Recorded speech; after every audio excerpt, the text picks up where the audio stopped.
Hi, I am Yvonne. Hi, I'm Allison. Hi. This is Karen. Hey everyone, I'm Corinne. So today we are presenting on the First Council of Nicaea. We have chosen to focus our attention on Hilary and Basil. I will start with Basil. He was a bishop and theologian, born in the year 329. Basil began his life in what is now known as Turkey. He died January 1st, 379. Basil was so influential he was mourned by the entire city, including Christians, Jews, and pagans. After initially wanting to become a lawyer, Basil changed his mind. He decided to study to become a monk. He traveled to Palestine, Egypt, Syria, and Mesopotamia to study the monastic life. He enjoyed it so much he created his own monastery. He brought balance and a righteous, humane way of enforcing obedience, education, and labor. After 5 years as a monk, Basil decided it was time to move on. Some of the changes he made are still applied today. He was then ordained a priest in 362. This gave him a prominent place in the administration of the diocese. He was assisting the new bishop of Caesarea, who was Eusebius. He succeeded the bishop in year 370. During this time the emperor of Valens was an Arian, who denied that God was Christ. Basil would never allow the emperor to change his beliefs. He believed in defending the Catholic faith. The emperor left Basil and his parish alone. I found one quote by Basil that I really enjoyed. He declares, "There is still time for endurance, time for patience, time for healing, and time for change. Have you slipped? Rise up. Have you sinned? Cease. Do not stand among sinners, but leap aside."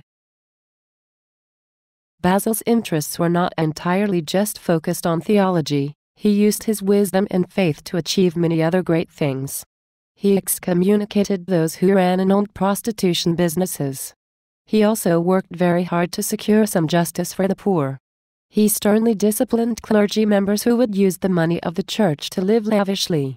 He has had many famous writings, but it is said that his true personality and spirit comes out in his 300+ letters that still survive today.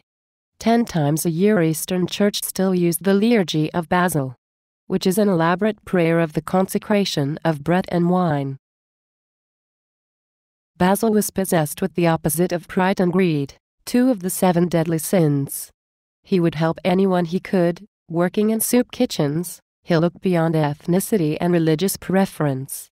He also built a hospital to care for the sick, hospice for the dying, and housing for the homeless. He was truly the male version of the Mother Teresa.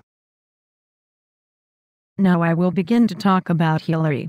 Hilary was known not only as an early church doctor but also for the beautiful hymns he composed.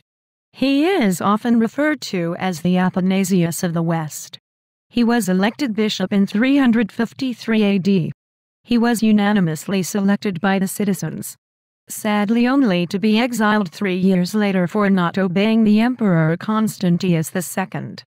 Hilary was a very strong leader in the way he boldly defended Jesus Christ as the Word of God.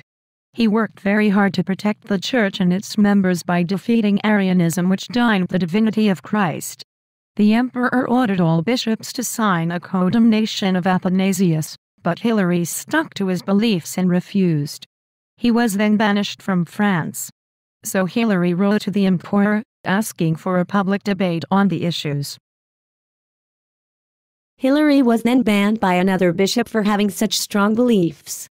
Throughout our research we discovered Hilary was a gentle person, who worked very hard to reconcile the bishops of France. He also felt many of the problems and confusions within the church stemmed from an unsound doctrine.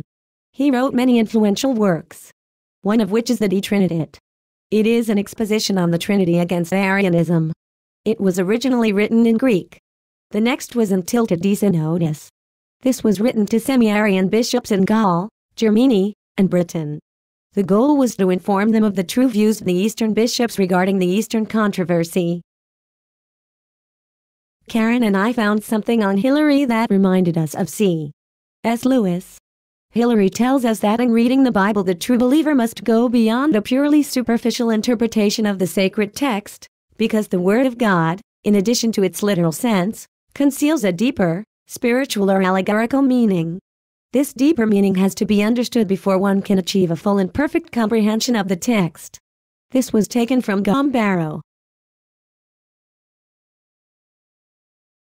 We feel both Basil and Hilary are examples of good leaders.